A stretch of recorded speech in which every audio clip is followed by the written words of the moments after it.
ఓం విఘ్నేశ్వరాయ నమ. శ్రీ వెంకటేశ్వర స్వామి వారి దివ్య చరిత్ర 63వ అధ్యాయము. ఏడుకొండలవాడ వెంకటరమణ గోవింద గోవింద అంటూ ఆ స్వామిని చూడటానికి ఎంతో ఆత్రంగా వెళితే ఆయనను చూసే సమయం చాలా తక్కువ. అలాంటి సమయంలో ఆయన వేసుకునే దండలు ఎన్నున్నాయి అనేది చూడటానికి సమయం దొరకదు, సమయం సరిపోదు. ఆ ఆపదముక్కుల వాడిని, అనాథరక్షకుడిని చూస్తుంటే కళ్ళ నిండా ఆనంద బాష్పాలతో మనసు పొంగిపోతుంది. అసలు శ్రీవారికి ప్రతిరోజు ఎన్ని పూలదండలు వేస్తారో తెలుసుకుందాము. శ్రీవారి కిరీటం నుంచి 2 భుజాల మీద వరకు అలంకరించబడే ఒకే దండను శిఖామణి అంటారు. సాలగ్రామాలు 2 మాలలు, ఒక్కొక్కటి సుమారు 4 మూరలుంటుంది. శ్రీవారి భుజాల నుంచి ఇరువైపులా పాదాల వరకు వేలాడుతూ ఉన్న సాలగ్రామాల మాలలకు ఆనుకొని వేలాడదీస్తూ అలంకరించబడే పొడవైన పూలమాలలు ఈ సాలిగ్రామాలు. కంఠసరి దండ 3.5 మూరల పొరుగుంటుంది. మెడలో 2 పొరలుగా 2 భుజాల మీదుగా అలంకరించబడే దండ. ఒక్కొక్కటి వక్షస్థల లక్ష్మీ దండ, ఒక్కొక్కటి 1.5 మూర ఉంటుంది. శ్రీ స్వామివారి వక్షస్థలంలో ఉన్న శ్రీదేవి భూదేవులకు 2 దండలు, శంకు చక్రాలకు 2 దండలు, ఒక్కొక్కటి 1 మూర ఉంటుంది. స్వామివారి బొడ్డున ఉన్న నందక ఖడ్గానికి అలంకరించే దండ 1-2 మూరలు. 2 మోచేతుల నుంచి నడుము నుండి మోకాళ్లపై హారాలుగా, మోకాళ్ళ నుంచి పాదాల వరకు జీరాడుతూ వేలాడదీసే 3 దండలు, ఒక్కొక్కటి 3 మూరలు ఉంటుంది. రెండవది 3.5 మూర ఉంటుంది.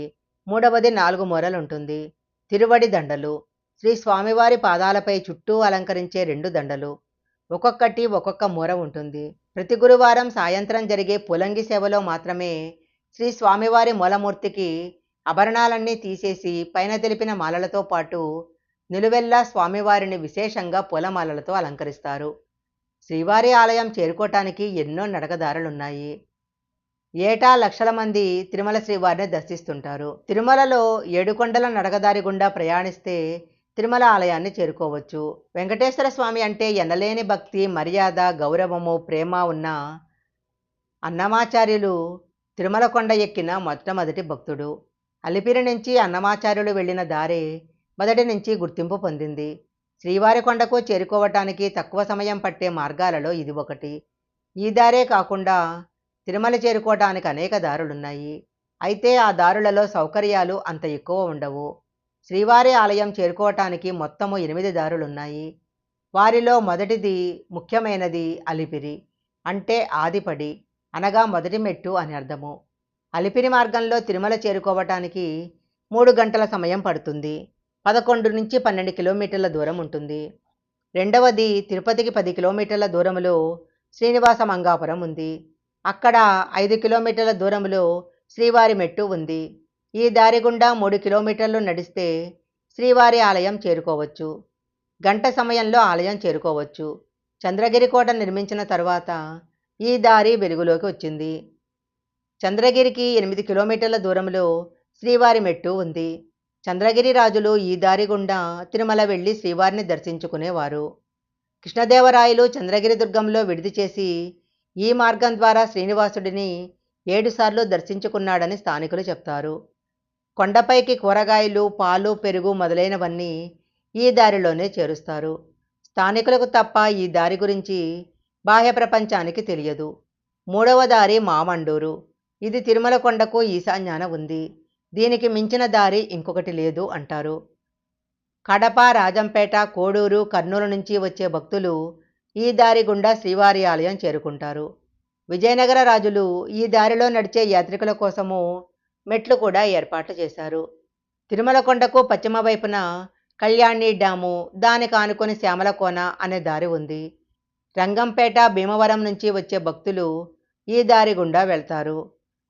5వ దారి కడప జిల్లా, చిత్తూరు జిల్లా కలిపే స్థలము. అక్కడ కుక్కలదొడ్డి అనే గ్రామం ఉంది. అక్కడి నుంచి తుంబుర తీర్థము, పాప వినాశనము తిరుమల చేరుకోవచ్చు. తుంబుర తీర్థం, పాప వినాశనం మధ్య దూరము 12 కిలోమీటర్లు. 6వ దారి అవ్వాచారి కొండ. అవ్వాచారి కోన దారి గుండా వెళితే తిరుమల కొండ చేరుకోవచ్చు. రేణిగుంట సమీపంలో కడప తిరుపతి రహదారి మార్గంలో ఆంజనేయపురం అనే గ్రామం ఉంది.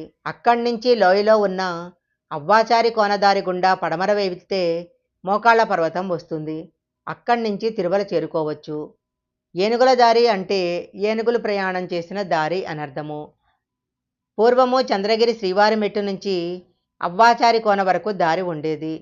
తిరుమలలో నిర్మించిన అందమైన మండపాలకు కావలసిన రాతి స్తంభాలను ఏనుగుల గుండా ఈ మార్గంలో చేరవేసేవారు. తలకోన నుంచి కూడా తిరుమలకు దారి ఉంది. జలపాతం నుంచి నడుచుకుంటూ జెండాపేట దారిలోకి వస్తే తిరుమల చేరుకున్నట్లే. తిరుమలలో క్రీస్తు శకము 1387లో మోకాళ్ల పర్వతం దగ్గర మెట్లు నిర్మించారు. అలిపిరి మెట్లు ఎక్కగానే గోపురము, కుమ్మరదాసుని సార, గజేంద్ర మోక్షము గాలిగోపురం కనిపిస్తాయి. ఇంకొంచెం ముందుకు వెళితే గాలిగోపురం కనిపిస్తుంది. గాలిగోపురం నుంచి కిందికి చూస్తే గోవిందరాజస్వామి, అలివేలు మంగమ్మ దేవాలయాలు, తిరుపతి పరిసరాలు చాలా అందంగా కనిపిస్తాయి. గాలిగోపురం లోపలికి వెళితే సీతారాముల ఆలయము, హనుమంతుని పెద్ద విగ్రహము, విష్ణుమూర్తి అవతారాలు తారసపడతాయి. దక్షిణం వైపు అడవిలోకి వెళితే గంట మండపము, నామాలగని, అవ్వాచారి కొనకు వెళ్తుంటే అక్కగార్ల గుడి కనిపిస్తాయి. తరువాత మోకాళ్ల పర్వతం వస్తుంది. ఇక్కడే శ్రీ రామానుజాచార్యుల వారి మందిరం ఉంది. మోకాళ్ల మిట్ట చేరుకున్నాక సారెపెట్టెలను గమనించవచ్చు. అది దాటితే లక్ష్మీ నరసింహ ఆలయం వస్తుంది. ఇంకొంచెం ముందుకు వెళితే శ్రీవారి ఆలయం కనిపిస్తుంది. శ్రీవారి మెట్టు శ్రీనివాస మంగాపురం దగ్గర ఉంది. ఇక్కడ కళ్యాణ వెంకటేశ్వర స్వామి ఆలయము ఉంది. శ్రీవారు, ఆయన భార్య పద్మావతి ఇక్కడే వివాహమయ్యాక 6 నెలలు ఆగి తరువాత శ్రీవారి మెట్టు దారిలో కొండపైకి వెళ్ళి వెలిశారు.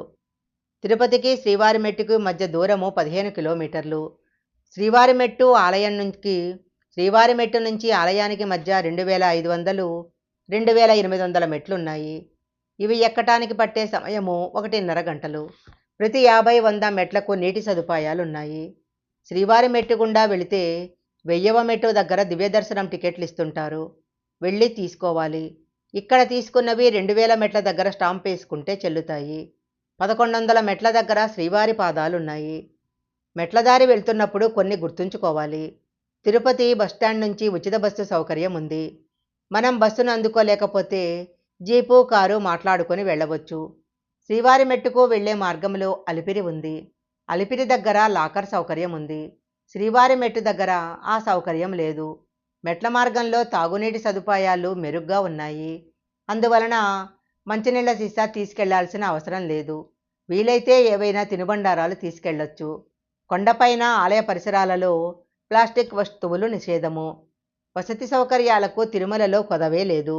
ఉత్సవాలు, పండగలు తప్ప మిగిలిన సమయాలలో బస బాగా తేలికగా దొరుకుతుంది.